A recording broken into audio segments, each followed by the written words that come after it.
makes it back to being structured water. That's right. Let's support our plumbing mechanism. We need to support the liver, the bowels, and kidneys. So diarrhea or constipation, if you have a patient with that, you need to fix it as soon as possible. Liver detoxification, phase 1 and phase 2 liver detoxification protocols. We need to run some lab tests like AST, ALT, electrolytes. We need to run some labs for the patients to make sure that the liver enzymes are not elevated or even high normal. If they're high normal, I will still address the liver. And regardless, and anytime I start a treatment or a detoxification protocol, I add in homeopathic liver, kidney, and lymphatic support. So some patients like herbals, only herbals.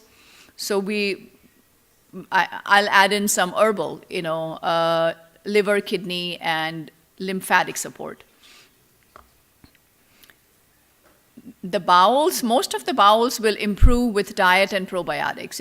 Once you follow the diet that I told you, and once you start with a good probiotics, the probiotics that I like to use are,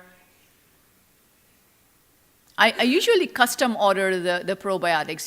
They're custom probiotics, and they are D-lactate free, meaning the strains that are in the probiotic powder do not produce D-lactic acid, which is not beneficial for our patients, especially for the kids. And there is no strep strains in the probiotic I use, because some research has shown that even the so-called good probiotic strep, which is the strep thermophilus, that strain can, in some kids, aggravate the pandas and pans. So regular yogurt, which is sold everywhere, regular yogurt will have strep thermophilus in there because that's considered as a beneficial strain. So I usually make the yogurt at home. Okay, yes. So for bowel support, I do probiotics, like I just explained. Glutamine is very good for repair, and food allergies. Food allergies have to be handled according to the allergies. Now, if you have sensitivities, just food sensitivities, which would mean histamine levels are normal and tryptase levels are normal in blood, at that point, I know that it is just food sensitivities, because food sensitivity allergy testing is expensive for my patients. And, it is often inconclusive. So I've tried it all, IgG4 testing, IgG, IgM, IgE. I mean, other than IgE testing gives you information that there is life-threatening allergy, a big allergic reaction. So that's the only one I will use sometimes. So for food sensitivities, there are homeopathic remedies that are useful for bringing the food sensitivity levels down. So I use those.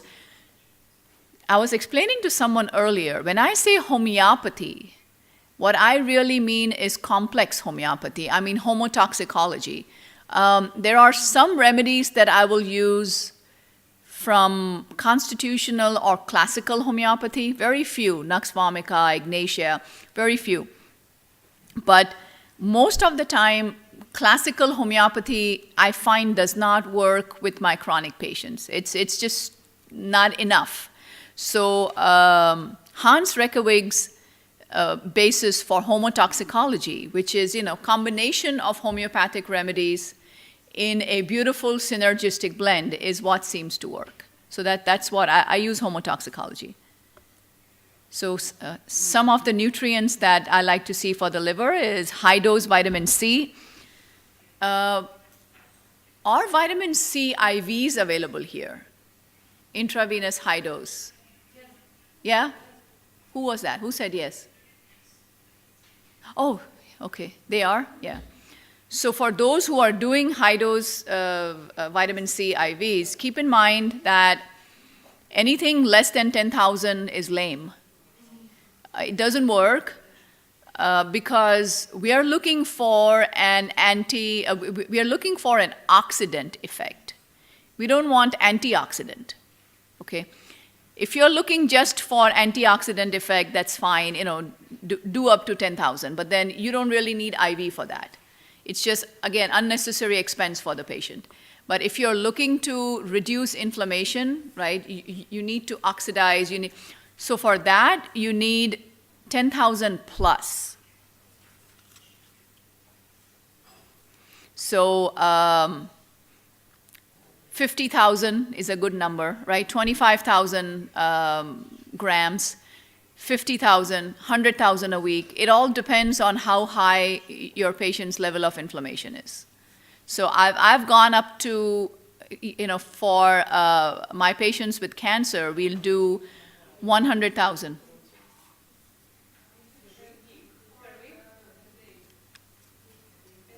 So per week, yeah. If you do it per day, there's no harm except diarrhea. Yeah, that's bad enough, right? Yeah. Yeah, but there's no overdosing or anything of that sort, so no worries. Okay, vitamin C, herbals, NAC. Yeah, some of the herbals that are really good for the liver is milk thistle. We know that. If you like eating salads, forget the lettuce and eat the bitter greens like arugula. What is the other one? I'm drawing a blank now. Watercress is a good one, right? Dandelions. So those greens are really good for the liver. Any of the bitter greens. Ayurvedic medicines are available organic, and they have wonderful bitters. Digestive bitters. They're really good. They have India has like something called as bitter melon or Chinese melon.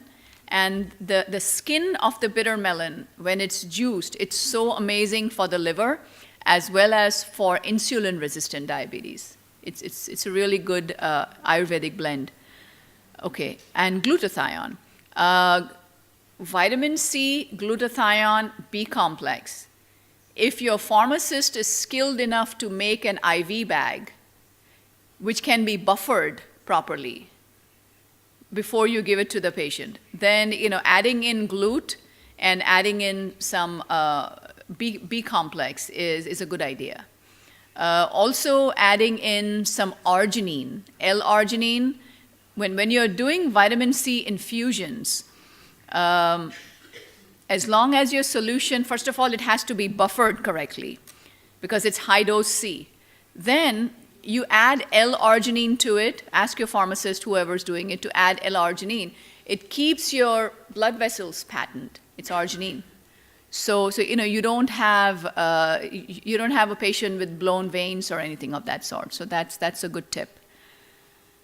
Okay, homeopathic drainage remedies. There are many. We spoke about this.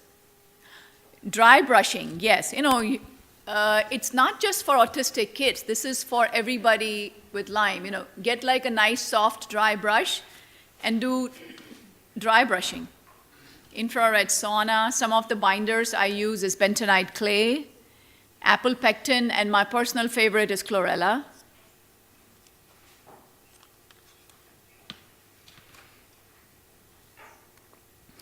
I like the picture.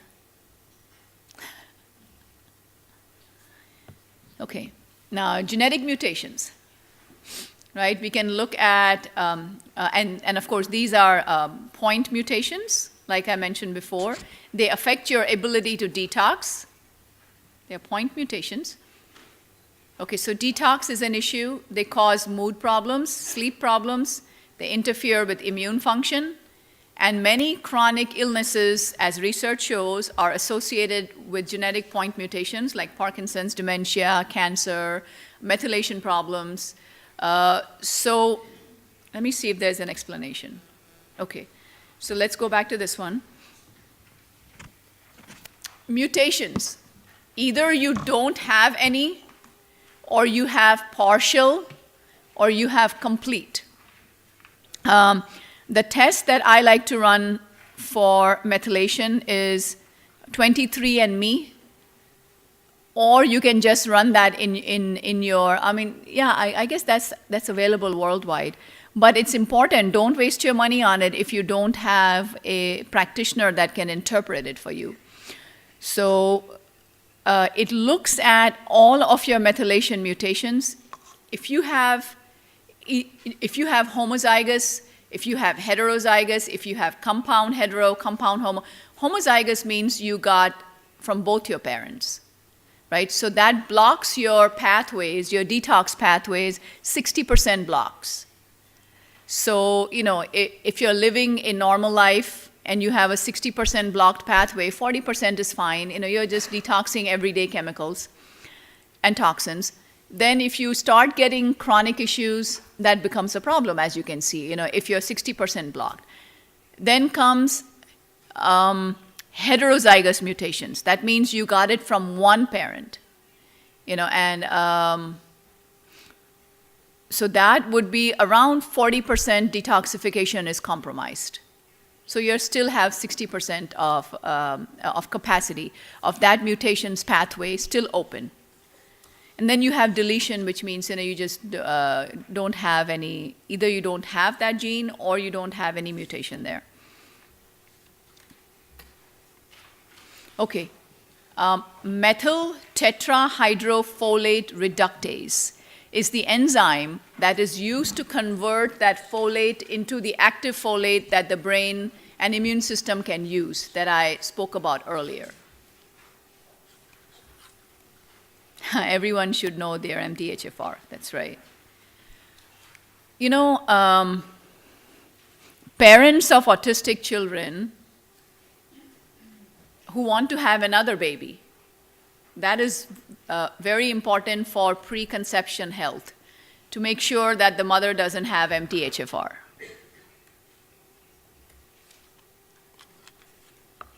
Very simple diagram. See, so easy to understand. See, this is your methylation cycle. Yeah, I know. That was a mistake. Okay. See, so these are the mutations. MTHFR is here. Okay, this is the role in this cycle, and I'm going to explain it further. I think it's right here, or maybe it's tomorrow, where I've broken it down to make it even more simple. Right? Many of my patients have MTHFR mutations. Many of my patients have elevated homocysteine levels. So that is not at all beneficial for the heart. CBS mutation here, this is a priority mutation because it produces 10 times the amount of ammonia, and it reduces glutathione and taurine, which are both very important nutrients that should be produced in the body. So anytime I have a patient that has this CBS mutation and MTHFR, even though MTHFR is important for the brain, I have to address CBS first, or at the same time. But most patients cannot tolerate same time. Yeah, these are some of the B12, all different kinds of B12. Methionine would be a nutrient that I would use. SAMe is something that I would use. Trimethylglycine would be another nutrient that is important, which seems to help patients to restart their cycle, methylation cycle.